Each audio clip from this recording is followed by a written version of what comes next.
Morning everyone. I thought I'd make an update on my Rusi here, KRY 200. I think I said all that right. Yep. Got a hydraulic clutch last week. There it is on the right of the screen. Of course, it's on your left on the bike. There's the brake. And been thinking about it and waiting for about 6-8 months to get one. And it's not terribly expensive, this particular one. That might be part of the problem. But it was about 1,500 pesos or something, which is around 25-30 bucks, I believe. And so overall, what I've found is it's not much, the pull on it is no easier when you pull on it. It's no easier than a cable clutch that was on it. Feels about the same to me. Now maybe it gets a little smoother with the time, slightly, but just not real happy with it with that. As I was anticipating something like a KTM. I used to have several KTMs with the hydraulic clutch, and I thought hydraulics were a little more equal, because it's fluid. But the other problem I've had, which is the deal breaker, is it's down here by the exhaust pipe. This metal heats up and then heats up the cable, and of course it's burst or made the cable not as good there, the hydraulics, so it's leaking a little bit. So that's not good. So I'm just going to take it back off. So I would say, I don't know what brand this is. I don't have the box with me, but I think it uses mineral fluid. I'll get on this side of it, but I don't know if that says anything on there. I don't think it's going to focus. My phone's not been, it's just the usual crap. But yeah, so anyhow, no go on the hydraulic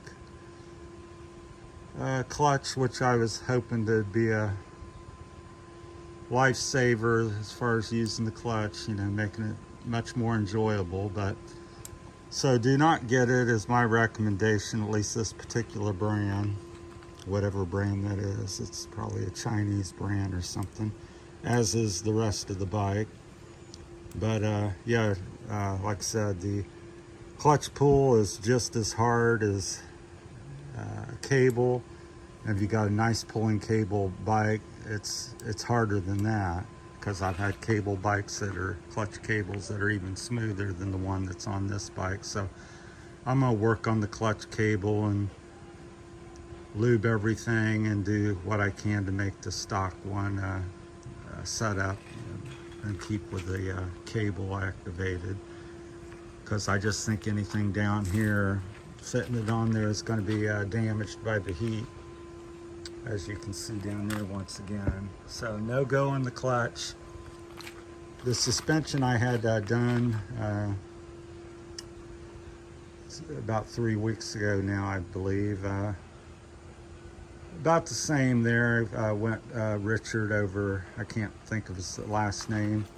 Anybody's interested, I'll pass it along and can certainly get that to you. But he's over in Menda now.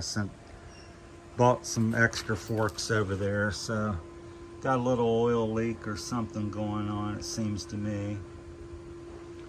A little seepage, not much, but it shouldn't really have any on that side. But Richard's a good guy, not saying anything negative with him, but I do have a little bit of an oil leak on the right side. And the action, I went from about 8 to 12 on the front inches of travel, and around 5 or 6 to 7 on the back. Maybe a little bit more, because it gets modified from this. This is a linkage, no linkage, non-linkage shock. I'm on the wrong side, so it just kind of like a KTM. There it is back there. Can't see it, but there's no linkage underneath. It just goes down to there on the top of the swing arm. So the back seems pretty good for the type of bike it is, and the front, to me, seems oversprung or something, or over dampen, preload, too much preload possibly. It's hard to say. I've never ridden any bike like this as far as this type of suspension. I've always had, Kawasaki Japanese bikes, KTMs, Ducatis, that type of stuff. So I've never experienced a low end fork before. So now it really eats up the big bumps. What I'm having, my complaint is the chops. So if you go over here and look at the laying out of the house here, you see the roots and the little rocks there. Even the little rocks there throw me off course and just vibrate my hands to death, and just really rough. Now if I was to go hit a big bump like across the street there and hit that to go up in the woods, that eats that right up. So big bump absorption is really good, and the small stuff's where it's killing me. So I was talking with Richard. He says, well, I thought you were fast. And I said, well, not really fast anymore, but I can ride fast. But I said, I can't go fast if I'm getting beat to death going slow. So that's the little stuff. So we're working on that. Headlight bulb, I'm finally satisfied with that. We went with a 12 LED, so you can see it in there. So it's pretty bright, 45,000 lumens. It draws 45 watts from your stator. So I definitely recommend that. The carburetor still being a good standout, the CPO carburetor, so still liking it. So that's it. So last week I'm ordered, should be here sometime next week. I ordered a billet shifter, aluminum shifter that has a folding tip. It's black with a blue tip. And I got a Honda, I believe on these, what I'm ordered or told is the Honda XR 200 stuff is what this is modded after. Kind of the motor and it's not a twin to it, but something similar. The parts that bolt on. So I ordered a Honda XR 200 DID gold chain and red alloy sprocket that has a steel outer where the chain meets up. The teeth are made of steel there. It's alloy steel mix. So I ordered that. And I went from a 1343 to a 1347. I wanted a little bit more kind of get up and go. Don't care about the top end so much.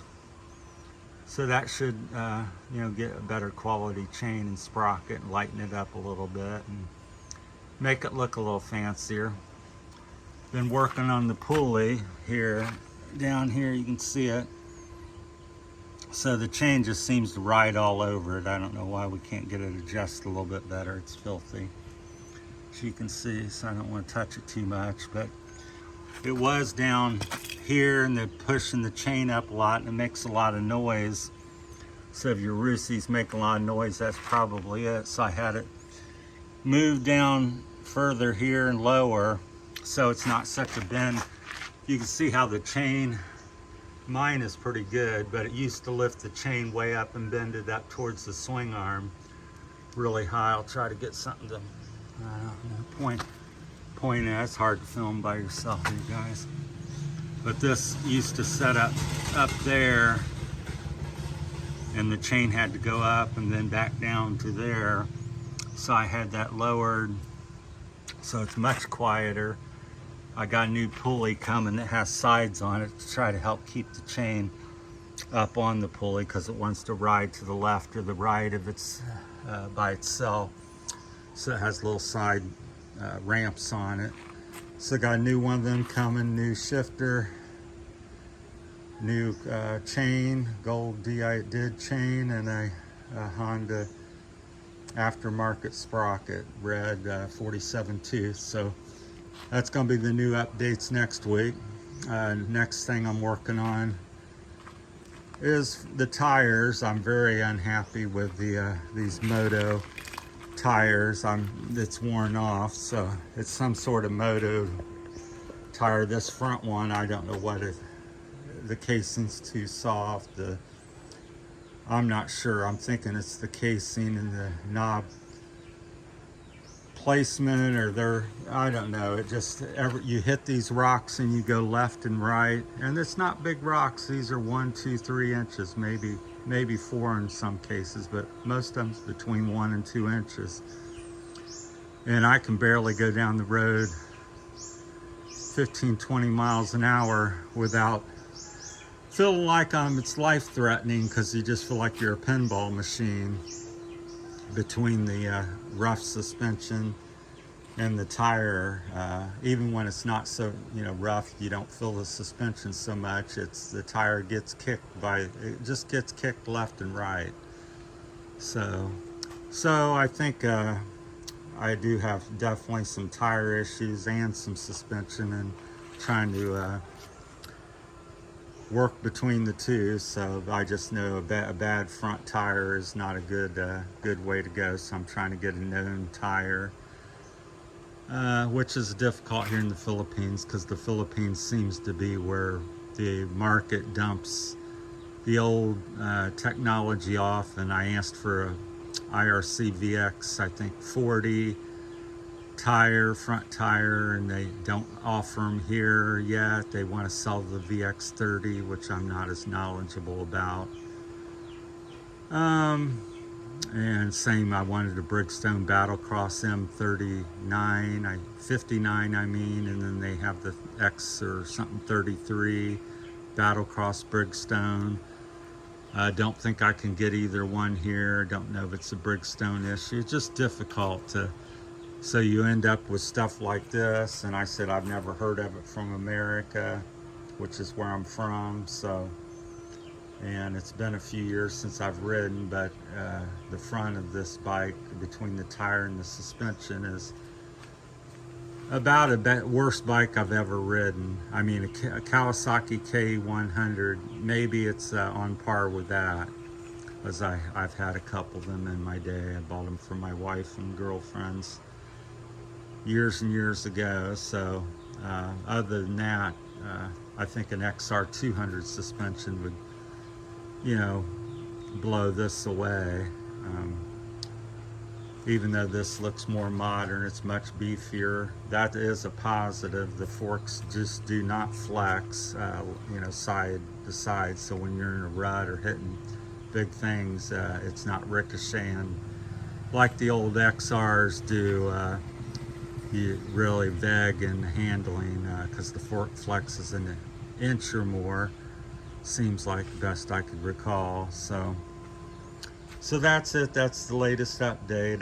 But yeah, Richard's been good at trying to, help me out with the suspension and get it sorted out. So he's good, even though it wasn't exactly just what I wanted on the front. But that's the way things are when you're dealing with somebody on another island somewhere. You can't go over and test it and work together on it so much. So it's time consuming to take them back off, and a week to get it over there, and a week to get it back, and then it may, we may not be on the same page again. So I'm gonna try to take the preload off of it myself, get a little assistance here and where I'm at. So, but that's the latest update. We're kind of cut this off. I always get long-winded here on these motorcycle topics, but stay away from this particular hydraulic clutch. Maybe there's something, but it's just not hydraulic clutch is not just automatically going to make it smooth, apparently, which is what I thought, because every hydraulic clutch I've used has really made a very easy pull, 1-2 finger. This is 1-2 finger if you got real strong fingers, but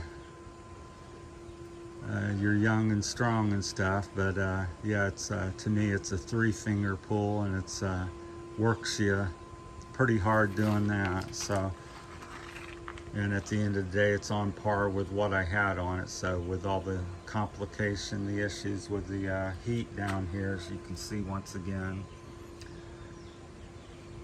it's not going to stay on the bike. So that's my time. Thanks for watching. I think it's January the 18th. 2024. That's it from Terry's Philippine Journey here. Birthday's coming up in 4 days. So happy birthday to all the January babies, and I'll be 62. Thanks for watching, everybody. Take care.